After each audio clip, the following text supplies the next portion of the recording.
everyone. Thanks for tuning in to the Path 11 podcast. I am your host, April Hanna, and I'm really excited about our show today. We are going to be talking about the chakras, which is one of my favorite topics to talk about and learn about.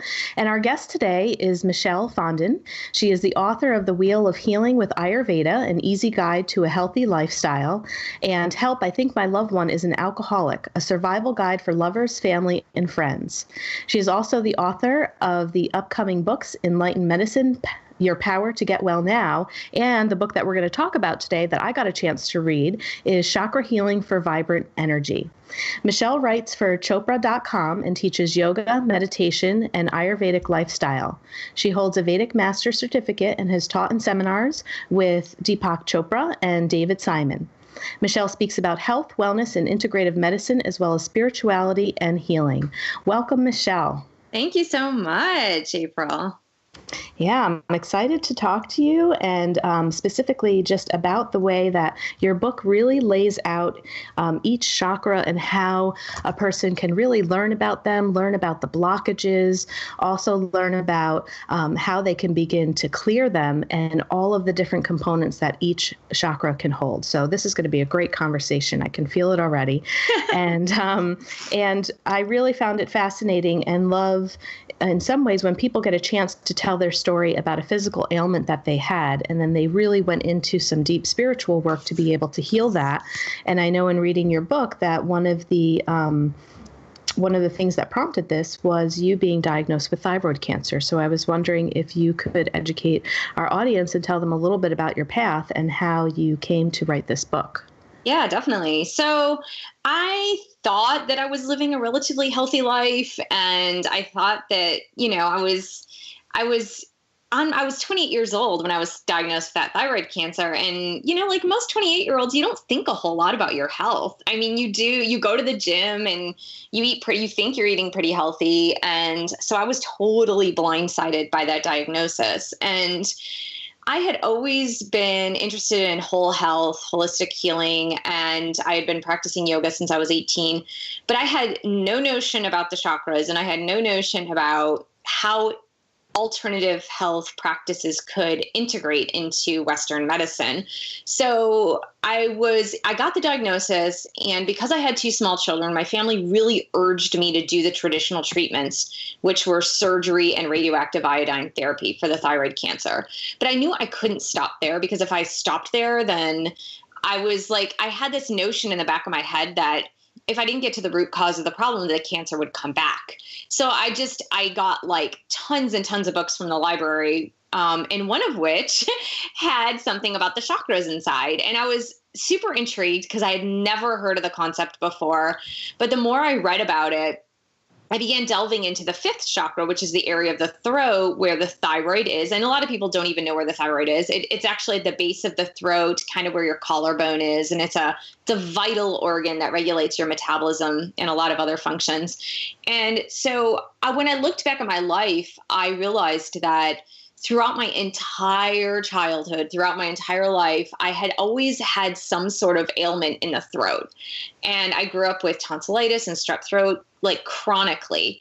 And when I was 17, I had an abscess in the throat that had to be surgically opened because of mononucleosis. And then the thyroid cancer at 28, and I was like, whoa, there's gotta be something here. So looking into the fifth chakra really helped me to begin the exploration as to why I kept getting sick in this one specific area of my body. And the throat chakra, from what I have learned and studied, is the chakra that is really focused on our communication for our truth or speaking our truth. And sometimes if people are holding their truth back or maybe stuffing feelings, emotions, not communicating, that there could be some vibrational changes or blockages in the chakra. And also I've heard that people who might be very vocal and maybe yellers and, constantly telling it like it is and kind of not really keeping their mouth shut per se, but that the chakra can almost be too exacerbated and can also be out of balance. Is that correct? Yeah, that's a really good description. So yeah, the fifth chakra is definitely about speaking your truth. And it's very much linked to our heart chakra in the way that we often inside of our hearts, even though we may not be cognizant, we know what our inner truth is. And we don't always have the bravery to be able to speak our inner truth and what's right and wrong for us and how we can express ourselves to communicate to others. Like, here's what I believe and here's what resides within my heart and here's me, really. And so when we go from our heart space, then we are actually speaking our inner truth. And so the people that can't speak their truth usually grow up in dysfunctional households, or they're naturally really shy or introverted, or they've been trained through childhood. And again, a lot of this comes with maybe having alcoholic parents or parents that were abusive or authoritarian or disciplinarian, or being bullied as a kid, where you become a people pleaser. And so you often see fifth chakra blockages in people pleasers who they say things that are not necessarily truth, but just to keep the status quo and not make waves. And you mentioned another great point, that we can either be deficient in a specific chakra, deficient meaning there's not enough energy flowing there. So in my case, because of the tumor and the abscess, like that was showing blockages, that was showing restriction. And then on the other flip side, you can have someone who has excessive energy, but it's unbounded energy. And unbounded excessive energy can be just as dangerous as constricted energy. So yeah, there are two ends of that spectrum. Yeah. And what would you maybe say to some of the people who really aren't quite getting this mind-body connection? And some people I know have said to me, like, well, April, not everything, not every time you get sick, or if there's an illness in somebody, that it always has to do with something emotional. Like, can't it just be something medical and something off in the body? And I kind of drive people nuts because I'm always like, there's always a connection. Some people are like, no, there's not always a connection. Maybe it's just simply a sore throat.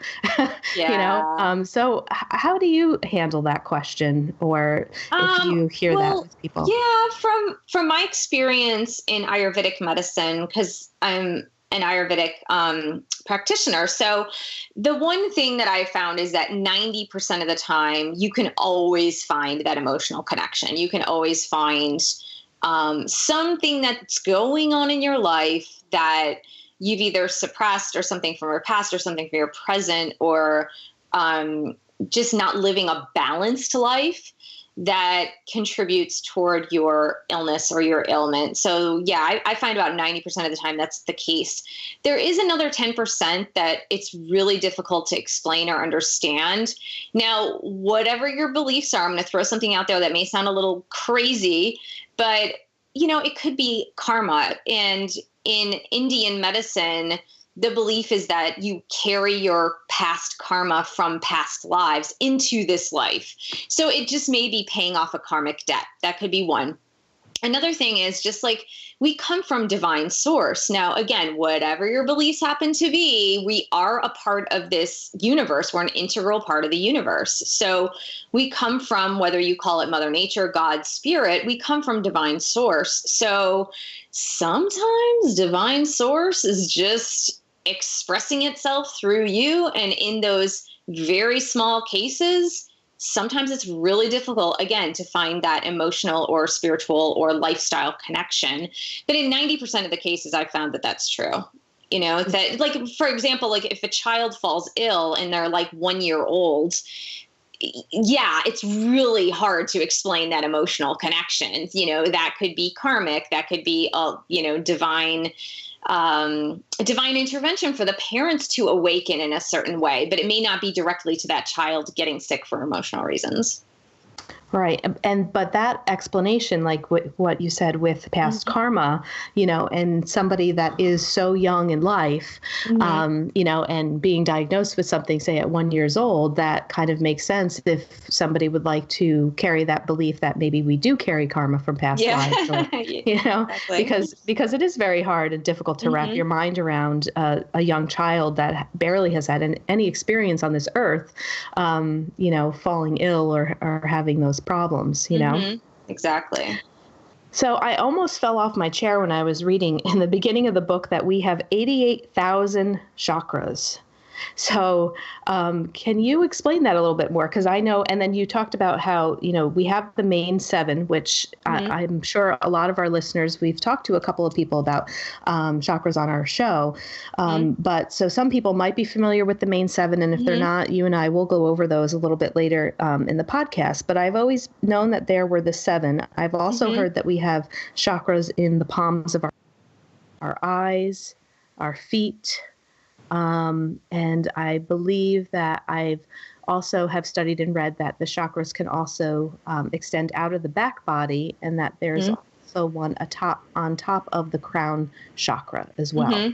But where are these 88,000s? How do you explain so that number was found in one of the readings of the tantric texts, and I believe that it's more indicative of energy points that are very minute. So in Ayurveda, they call these marma points.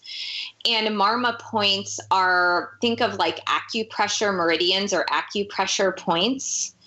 And so then the study of these minute pressure or energy center points are points of healing. And that's more useful for a healer of the energy body, that they can work on those specific, what they call in Ayurveda, marma points. So really that's what it is more about. So I don't know if you want to, I don't know if you want to call it like, I think we're most in the Western world familiar with like acupressure or acupuncture points, or meridians. And so I think you can tie those into that, in that it's a very small point in the body that, again, practitioners of energy medicine could work on. Yeah, that makes sense to me, because now I have a visual. And if our listeners aren't sure what you might be talking about, if they Googled the energy meridian points in the body or acupuncture points, usually there's a lot of images you could find on Google that will actually show you those lines and the different meridians that run down the entire body, both front and back. It's amazing. Yeah. The other thing that I was hoping that you could talk about a little bit about, and this was new information to me as well, is you were talking about the three psychic forces of the mind. And this was more in, just trying to pull up my comment here, my notes.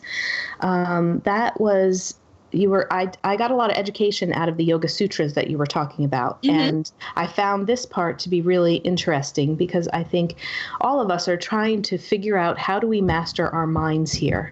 So I would love to hear more about this, because this is new information for me. And if you could go into talking a little bit about that. And then the three, are they pronounced gunas? The three gunas, correct. The three gunas. Okay. Yeah. So can you take us through that? Yeah. So in Indian philosophy, which is, the gunas are actually tied to the Yoga Sutras, and they're also integrated into Ayurveda. So the Yoga Sutras and in Ayurvedic medicine both come from an ancient text called the Vedic text, Vedic.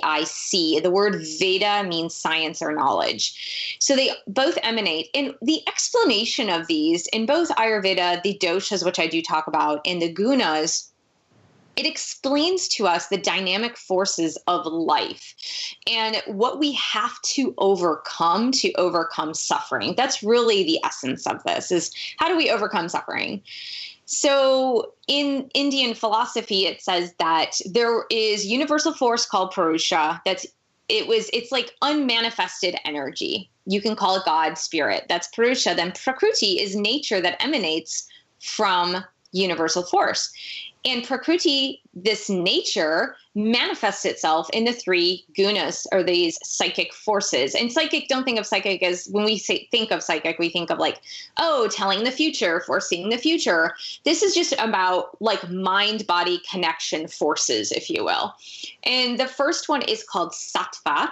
In sattva, it means purity. So sattva, or a sattvic experience, or sattva in a person, is anything that's pure energy, pure prana.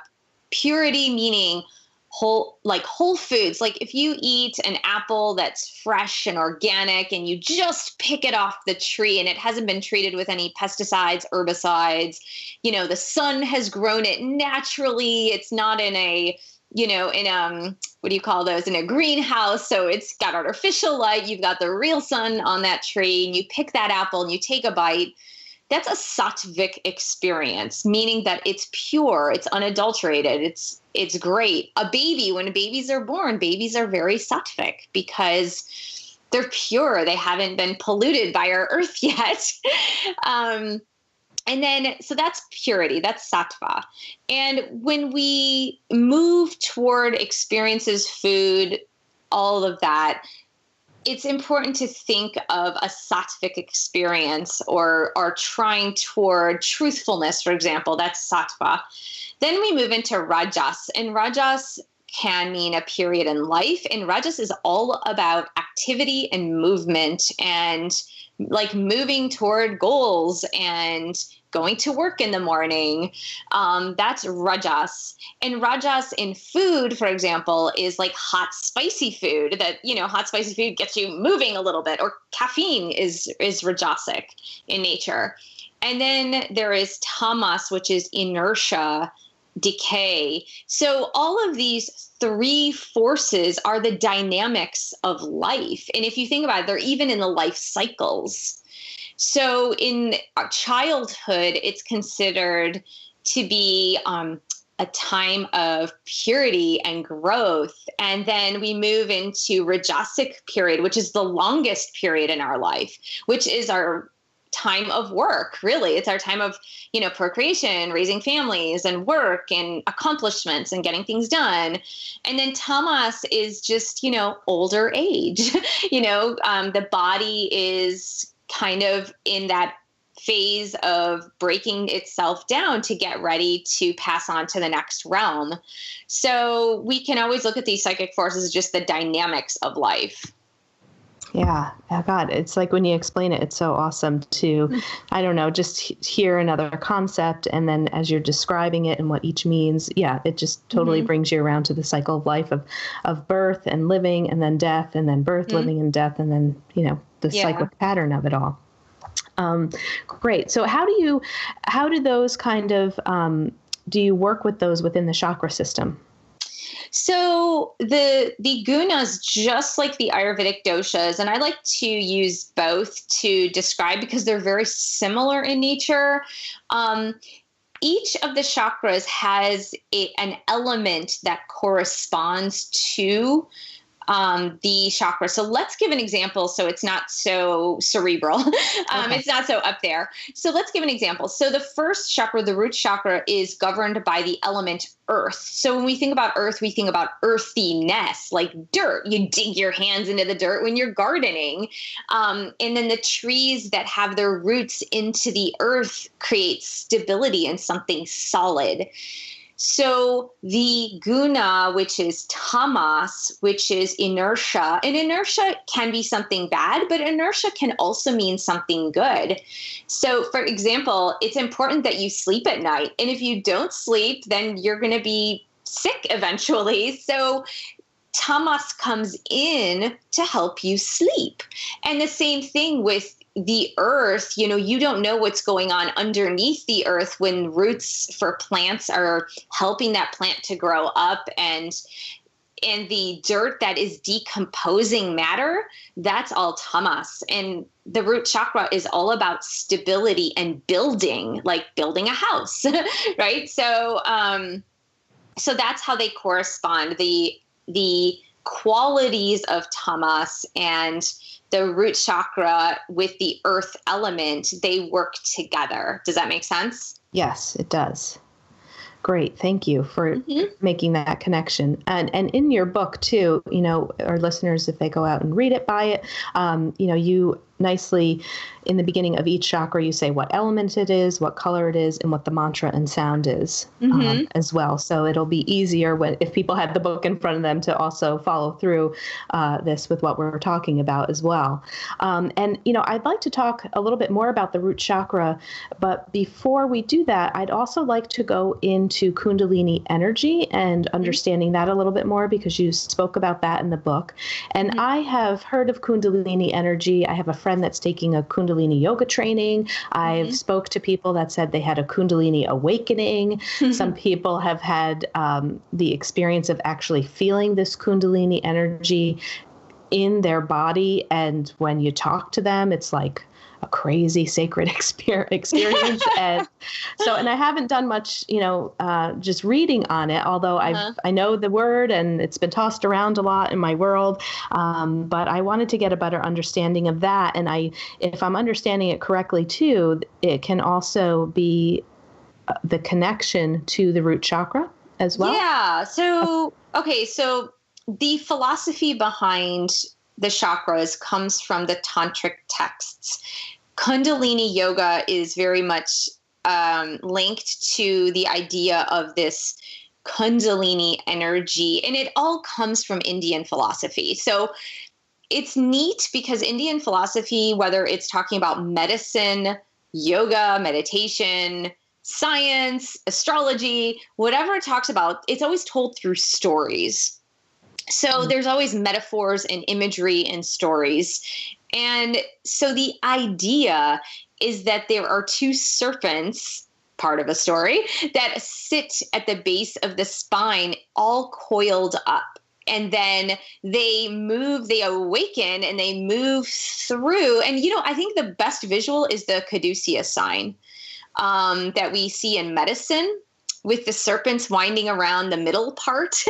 And that's really what it represents. It represents that these three channels, they're called the nadis, and we talked about marma points. So the nadis are the circulatory channels within the body, and there are three main ones. In Sanskrit, they're called the Ida nadi, which is the left channel, the Pingala nadi, which is the right channel, and the Sushumna nadi, which is the central channel, which is your spine, which is along the spine. So they all start at the base chakra, and then the energy just awakens and it moves on up. And they awaken as you are opening up and aligning the chakras so that the energy is unblocked. And then it moves up through the spine and through to the crown of the head.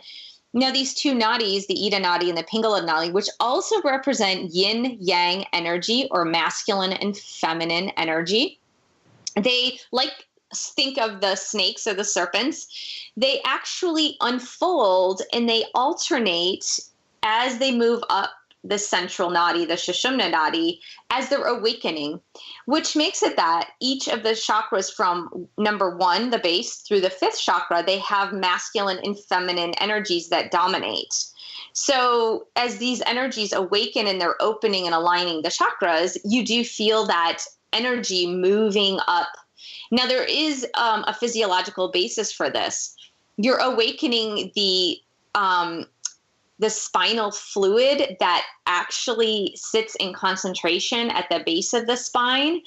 And as you work through it, through different practices, you're allowing that spinal fluid to move up through to the crown of the head. So there is a physiological basis for this. It's not all just like crazy esoteric stuff.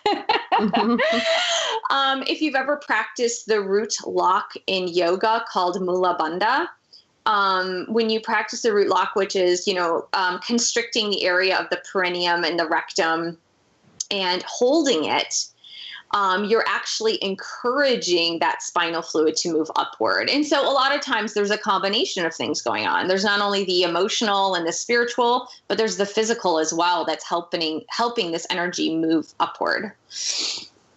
So when we're looking to try to balance the chakras or clear them, clear the blocked energy, are we also trying to focus on this Kundalini energy moving all the way up and through? It's more that the energy that moves up and through is a natural part of the practices that you'll be doing. I mean, and some people in meditation might focus on this in their meditative practice. In Kundalini yoga, certainly the end goal is the awakening of that Kundalini energy. And some of it is done through some pretty intense breathing techniques that are done in conjunction with yoga poses to help. I don't want to say force. Force sounds like not such a good word, but it encourages that energy to awaken and move up through these deep breathing practices. And speaking of that, that's one of the things that I really loved about your book as well, is that you incorporated affirmations, you incorporated certain breathing techniques that people can use for each chakra, and also the different yoga poses as well. And you have, links to your YouTube where people can actually see it. Wonderful. This is just such a comprehensive book in trying to balance and heal the chakra system. So this might be a good time for us to go into giving our audience a little taste maybe of each chakra. And I was wondering if you could talk about maybe starting with the root, about what some of the imbalances are within the root chakra. So our listeners, as you are explaining each and how to work with the energy of it, that they might be able to tune into themselves and get an idea of where they may need to fine-tune their own chakra system. Yeah, of course. So let's start at the base of the spine, the root chakra, Muladhara. It sits at the base, the perineum, the rectum. If you're a man, the scrotum, the testicles, the first 3 vertebrae, and the bladder is also included in the first chakra. And it is our sense of stability and security and having our basic needs met. And so when you feel secure and grounded and you feel fearless and you're okay with uncertainty because you have a sense of security, of feeling of knowing that the money will come in, there'll be food on the table, I'll have a roof over my head, then that chakra can stay open and aligned. But if you're worried, concerned, fearful, anxious, you start to have blockages in that chakra. So, of course, all of those things I just mentioned are imbalances of the root chakra. And you could have bladder problems, problems with constipation, rectal problems, colon problems, and those are all linked to that base chakra. Then we move up to the second chakra, which is called Svadhisthana. It's our creativity and sexual center.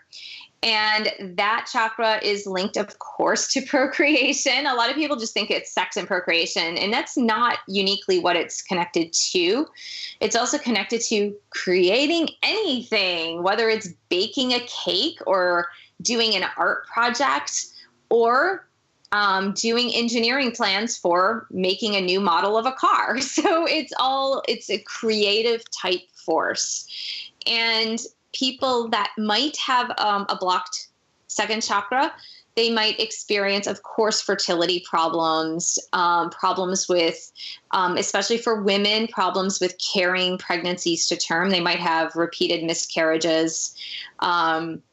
They might have ovaries that are blocked, or they might have ovarian cysts. For men, they might have problems either with premature ejaculation or low sperm count. And addictions is also a second chakra problem, which if you read anything in the news lately, that in America we have such a huge addiction problem. So that is definitely a second chakra issue. Then moving up to the third chakra, which is the solar plexus, our source of personal power. And this is, we talked about the fifth, remember, being able to speak your truth.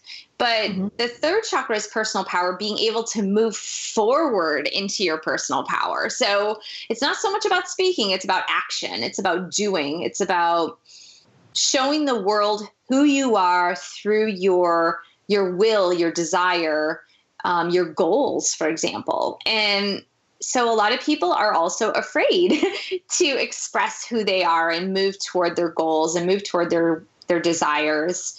And so imbalances of the third chakra physically could include things like a lot of weight gain in that area of the tummy, like around the navel.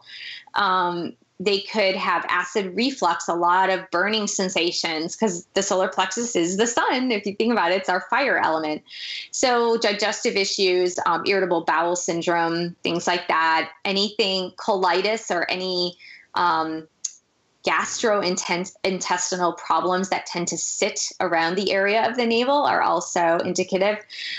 Mid-back pain, and I forgot to mention for the second chakra, lower back pain, because the chakras go through the body to the back, and a lot of people forget that. They just think like in the front.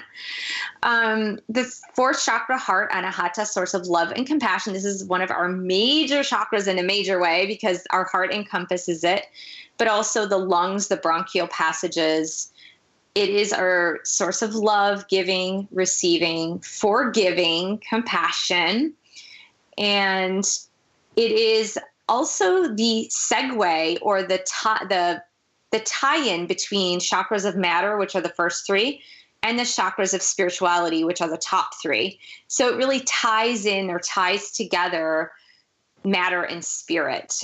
And it's so important to keep your heart healthy for so many reasons, but really it's when that heart is open that you're able to access the higher states or the higher chakras fully and be able to live a more enlightened life, but just a more joyous life. So that's the area of the heart. And the fifth chakra, we did speak about speaking your truth, being able to verbalize. It is the throat, the thyroid gland, the jaw, the mouth, the tongue, the larynx, the teeth.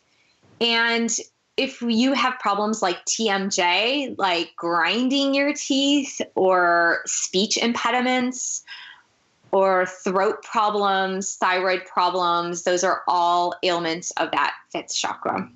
And the sixth chakra, ajna, third eye, center of intuition.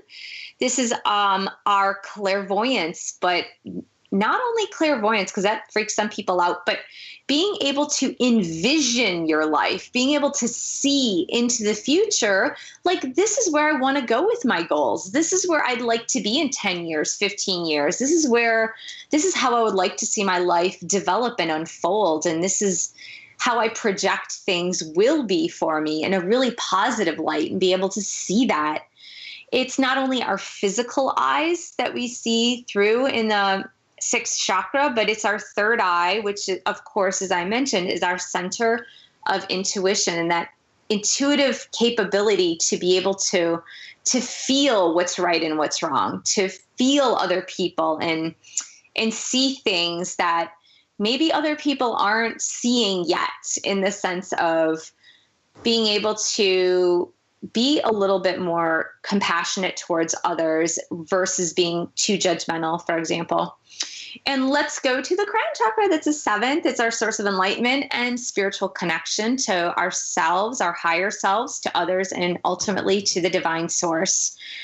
People that might have blockages in the crown chakra might see things like chronic headaches, which also can be tied to the sixth chakra. Chronic headaches, any problems of the psychological problems, maybe psychosis can be linked to that seventh chakra, and also spiritual skepticism.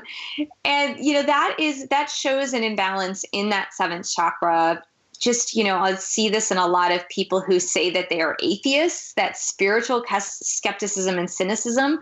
But then in the excessive side, we see people that believe that they're spiritually elite. That's also an imbalance of the seventh chakra. Great. Well, thank you for taking us through all of those. I think that's going to be really helpful for our listeners.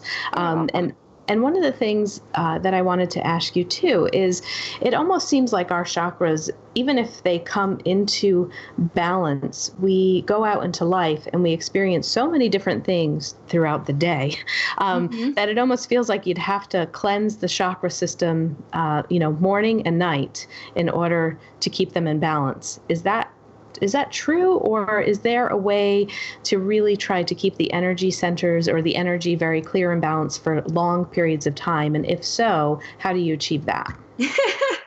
That's a really good question. It is definitely a daily practice, and that's why I teach and preach that meditation is so incredibly important. If you don't have a meditation practice yet, start somehow. There are plenty of apps that can do guided meditations for you. You don't even have to do it yourself. You can just listen.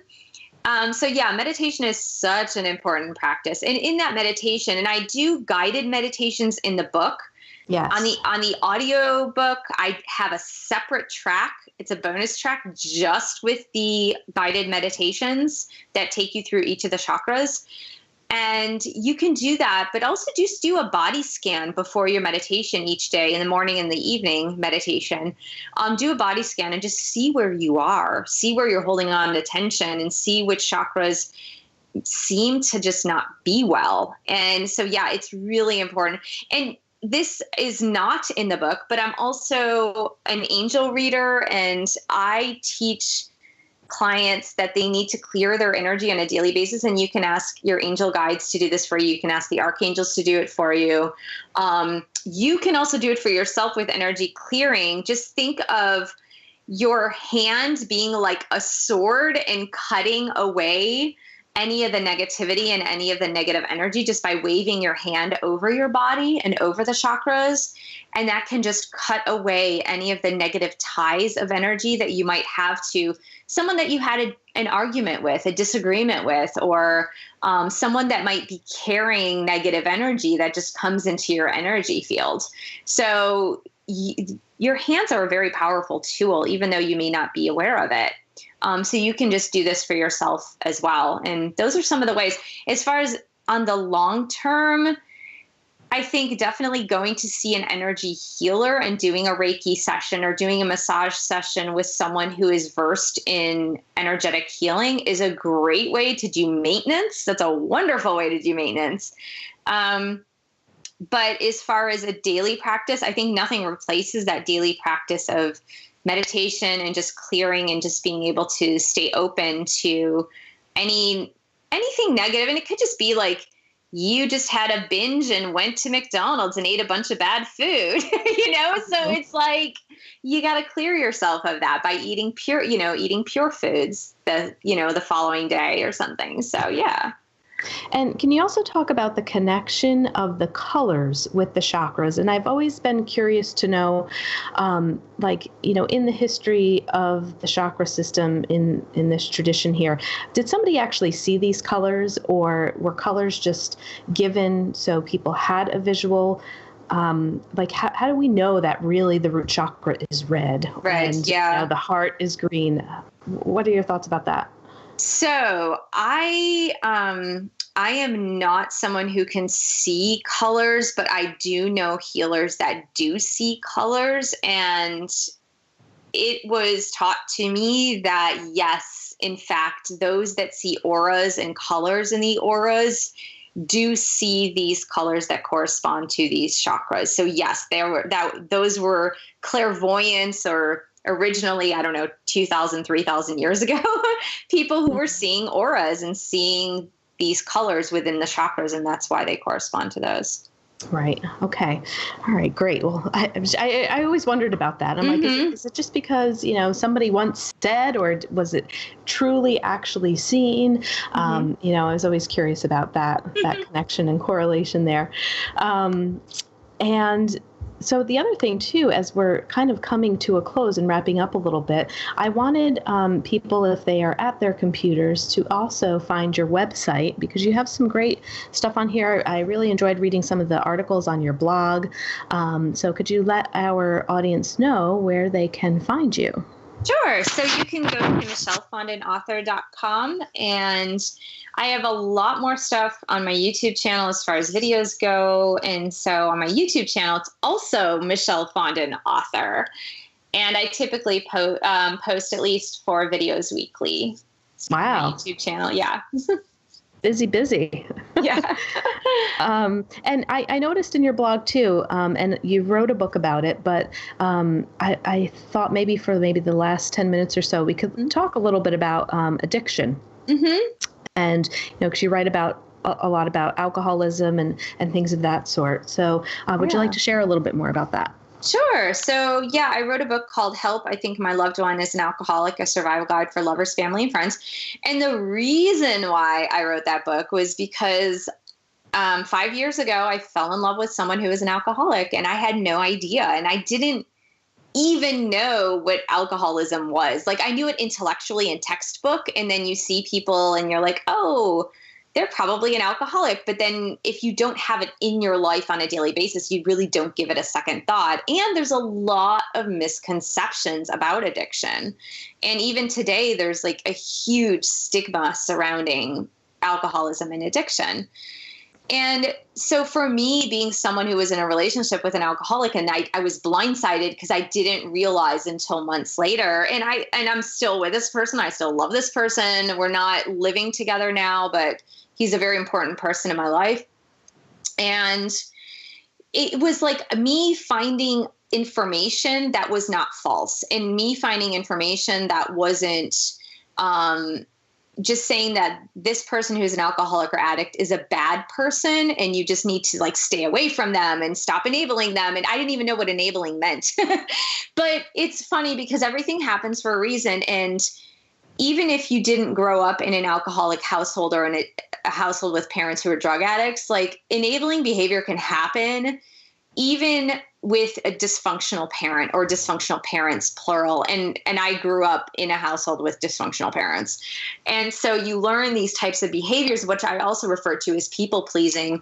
So I really wrote the book from the perspective of a person who loves an alcoholic, or it could be your brother, sister, father, mother, best friend, because a lot of times your friends can have an alcohol problem and you don't really even know it. You're just like, why do they get so drunk every time we go out? And that's probably because they have a drinking problem, and, you know, that's crossed over into alcoholism.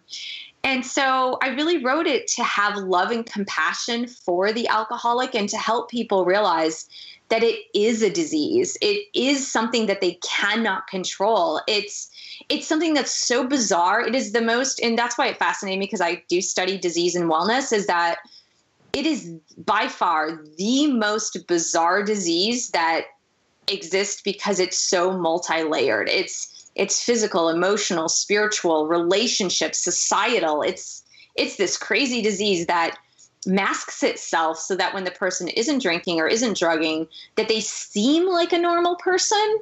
And then when they're off on the deep end, they're a completely other person. And maybe we could talk a little bit about the whole concept of alcoholism being a disease, because I know that there are some, there's kind of arguments to both sides of that, where some people would say it really isn't a disease and you can't quite compare it to cancer, diabetes, and that there seems to be more of a choice with somebody that's struggling with addiction, whereas in maybe some other chronic diseases that the person doesn't necessarily have a choice. They have a choice to heal, of course, I think we all do, but maybe there's not so much of a choice with that disease as it is to addiction. Okay.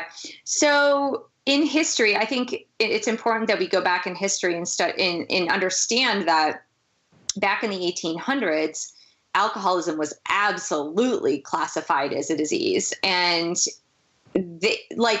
alcoholism has baffled people for centuries, and not understanding what to do with people who were alcoholics and addicts, and they just didn't know what to do with them. And they tried so many different things. And it really wasn't until AA was established in, I think it was 1934. It was in the early 1930s that AA was established, that for the first time in history, people were able to heal from alcohol addiction. And I can tell you right now that I've interviewed so many alcoholics in recovery for my book. I've attended over 100, probably close to 200 AA meetings. I've talked to numerous alcoholics in recovery and alcoholics who are not in recovery. And I will tell you right now that none of these people would choose to be in the state that they're being in out of free will choice. They absolutely would not choose it. That maybe getting into the drinking in the first place was a coping mechanism. And the point at which the line crossed over from heavy drinking or drinking of choice into alcoholism, once they cross that line, they can't go back. It's their brains are completely chemically changed. That in there's scientific proof that their brain is actually chemically changed, that they can't drink responsibly. If, to put that in terms of that people can understand, that once they take that first drink, it becomes an obsession, and the brain craves alcohol like it craves water and food for survival. And actually, when it gets into the latter stages of alcoholism, the brain tells the person, you need alcohol before you need food. So often you will see people starving themselves to death and just drinking. If they have the money to drink, they'll drink and they won't eat, because the brain somehow tricks them into believing that it's the alcohol they need and not food. So I've seen the tragedy of addiction. I've seen addicts on both sides of the spectrum, and none of them would actually consciously choose this. But wouldn't you also say that there is an active, when they meet sobriety, they are actively choosing to try not to pick up the drug or to pick up the drink? Yes. So yes, but that's only after the body is detoxed for the most part. So because the brain is so incredibly altered, and it's mostly the prefrontal cortex. So if you know anything about brain development, the prefrontal cortex is the last part of the brain that's developed in human development. It's usually not fully developed till about age 30. And that is our center for many other things, but it's our center of judgment. It's our center of being able to understand what's right and what's wrong, and to choose a higher choice, a choice that's for the greater good, a choice that's for our better good. And what happens is alcohol actually attacks the prefrontal cortex and shrinks that part of the brain faster than anything else. And so what happens is, a lot of times people that go into recovery have been drinking since well before age 30 and drinking heavily, alcoholically. So their prefrontal cortex is totally toast. The good thing is, when they stop drinking and they're detoxed, the prefrontal cortex actually starts to heal, but it takes up to 3 years to heal. So yes, they're making the choice once they're in a program like AA, or once they've been through rehab and they're continuing with 12-step meetings. It's not I believe wholeheartedly through what I've seen, is that it's not by sheer willpower that they're doing this. It's a higher power, because the long-term addicts in recovery that I've spoken to, even if they were atheists before recovery, 100% of them said that their recovery is only due to their spiritual connection. And that through their spiritual connection, their connection to their higher self and to their higher power, and the groups, a lot of them consider their groups to be their AA groups or NA groups to be their higher power as well. It's through the power of the groups and the power of the higher power that they're able to abstain on a day-to-day basis as their brain is healing. And once the brain is healed, as long as they don't pick up a drug or take a drink, they can abstain. But as soon as they go back to that drug or that drink, a lot of times they will go exactly back to the starting point at which they stopped. Okay. And from a spiritual kind of aspect, when you think about how much addiction just runs rampant in our culture, to me, it seems that alcoholism, drug addiction, it's a bit of a challenge for the spirit, because we are in a physical body, and it almost feels like addiction can create people to be very earthbound and connected to the physical. Yet, like you were just saying, many people heal through really reconnecting with their spirit and the higher power. Yeah. But it's funny that you say both, because yes, unfortunately, alcohol and drug addiction take us back to this matter. Yeah. So matter versus not being spiritual, but at its origin, what does alcohol and drugs give us? It gives us an instant connection to the boundless. It gives us instant connection to the divine, but in an artificial way. I'm not saying it's a good way. It's an artificial way. But right. What most addicts are seeking is that ultimate perfection, that euphoric perfection that you would get, for example, if you were to meditate every day for 2 weeks. And then all of a sudden you feel this euphoria because you're feeling that spiritual connection. So it's not for lack of craving that spiritual connection. A lot of times it's because they want to escape this world to have that spiritual connection. And that's why they move toward, but it does create a karmic debt that puts you deeper into the pit of the physical world, because when you try to artificially move into spirituality through drugs and alcohol, you fall deeper into that pit, if you will. So it's a really very bizarre dynamic, but I have not seen an addict in long-term recovery. Long-term, I'm talking about, and when we speak about recovery, guys, we're speaking about changing personalities, changing character, changing lifestyle, changing everything. We're not talking about being a dry drunk or like a dry drug, a person who is addicted to drugs. When you have that personal transformation, then you're in recovery. But I've never seen someone in long-term recovery for as long as I've been studying this, that hasn't had that spiritual awakening and they haven't surrendered to their higher power. I haven't seen it. I have not yet seen it. Mm-hmm. Well, good. I'm glad we could have a small little talk about that, because I know that you mentioned when we were talking about the sacral chakra that's where addiction tends to lie, within the second chakra. Yeah, definitely. Yeah. All right. Well, Michelle, thank you so much for taking time to speak with me and to be a guest on the Path 11 podcast. Thank you for having me. Yeah, definitely enjoyed your book, and I wish you a lot of luck. Oh, thanks so much. If you want more information about our films, visit our website, path11productions.com, to purchase DVDs or to rent and stream each film. You can also find our trilogy of films on iTunes, Amazon Prime, and Gaia.com. You can still use our smartphone app for both Android and iPhones. Just search for Path 11 in the Google Play App Store, or if on an iPhone, look for Path 11 in the iOS App Store. Catch you next time.